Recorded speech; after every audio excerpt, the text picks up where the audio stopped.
Hey, what's shaking, everybody? It's me, Dave Germain, and from the Disjointed Food Biz or the Disjointed Podcast, or either way, check it out, disjointedpod.com.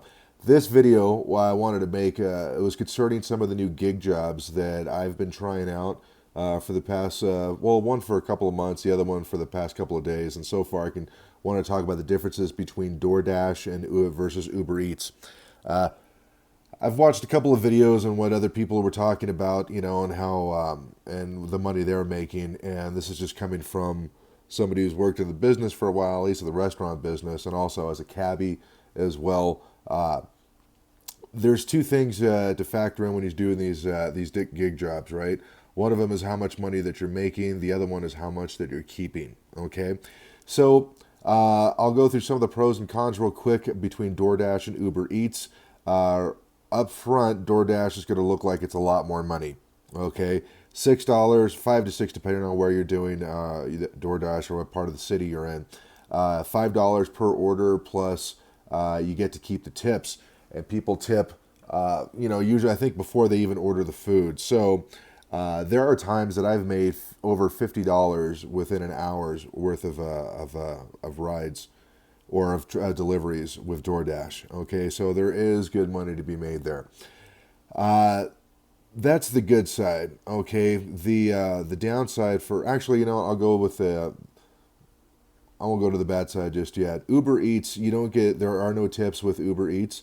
They don't. They I don't know if they encourage people not to tip, but I've gotten tips from Uber Eats. Like when I deliver food, some days you do, some days you don't. But I kind of prefer it that way, to be honest with you. So that way I don't get pissed off if somebody doesn't tip me.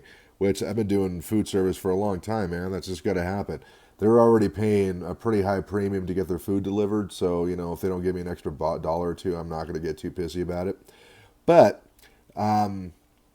it's best to think of Uber Eats that you're not going to get tipped. Okay. So you get paid to go pick up the food, you get paid to drop it off, and then you get paid for your miles, right? And then Uber takes 25% of that, basically. So let's say if $3 to pick up the food, to something whatever to drop it off, and then you had to go like 4 or 5 miles, whatever. I don't know what the exactly what the rate is, but let's say that's a $10 delivery. Uber's going to take $2.50 out of that, so it leaves you at $7.50. All right. Now, up front, it looks like you're not going to make nearly as much money with Uber Eats as you would with DoorDash. And in the case of those two orders, that would be true. This is what I found that's good about Uber Eats is that rarely ever do they send me more than 3 miles away. And don't quote me on that. I haven't really checked it. The whole point is that usually once I've driven someplace, I drop off an order. The next pickup order isn't too far away, so I tend to stay busier with Uber Eats than I do with DoorDash. The downs, so that's what's good about Uber Eats, the consistency, and I think they just have a superior app. Honestly, the way that it works. That, and I also like their payouts that you could do it instantly. That's also pretty cool too. DoorDash, the downside with that is that there are many times that you will want to reject an order because and this is the case in Denver, okay? It might be different in your town. But there are times that you're not going to want to take small orders, pure and simple. All right? You're trying to make tips, the real money, this type of gig job, it really only makes sense if you're making close to $20 an hour, to be honest with you. You factor in gas, wear and tear on your car and stuff, you need to be making at least 20 bucks. That's the goal that I set for myself, okay?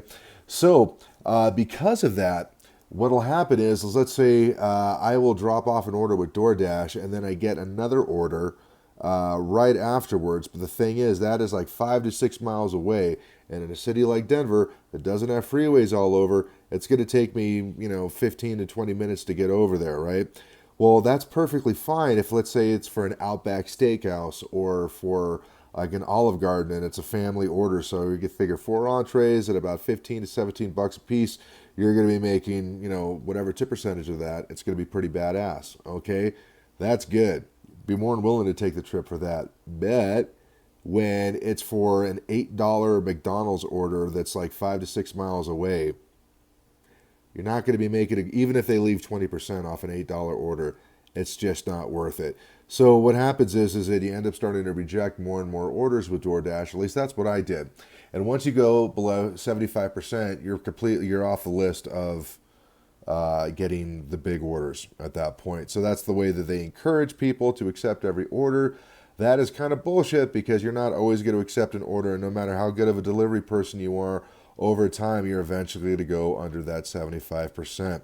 I've had issues with this app before where it'll hit me with multiple orders at the same time. I accept one of them, but I didn't accept the other one, so that counts as a decline, so that affects the rating.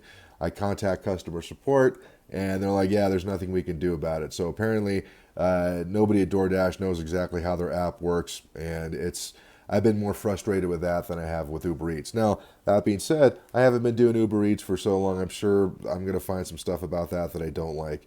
One of the things I could tell you that I don't like right now is that they'll send you another order before you've even dropped off the one that you're currently on.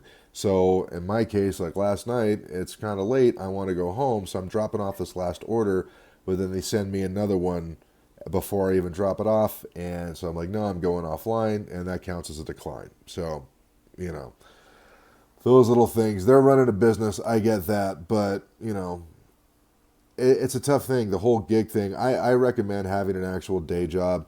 I know the big drawing point for all the gigs out there, the Grubhubs, the DoorDash, the Postmates, all that other good stuff is like, you get to set your own hours. Not everybody is an antisocial freaking sociopath that can't hold down a job, okay? Some of us like jobs. We just want to be able to make some good money for it. So I know that's one of the big selling points, but, maybe you ought to find some other selling points. Something, like, hey, we're not going to screw you over and have you drive around for no reason, okay? This will just be a little rant here against my little problem with DoorDash. Payment options. Okay, Uber Eats, everything's done through the app. Everything's done through a card, so you never have to...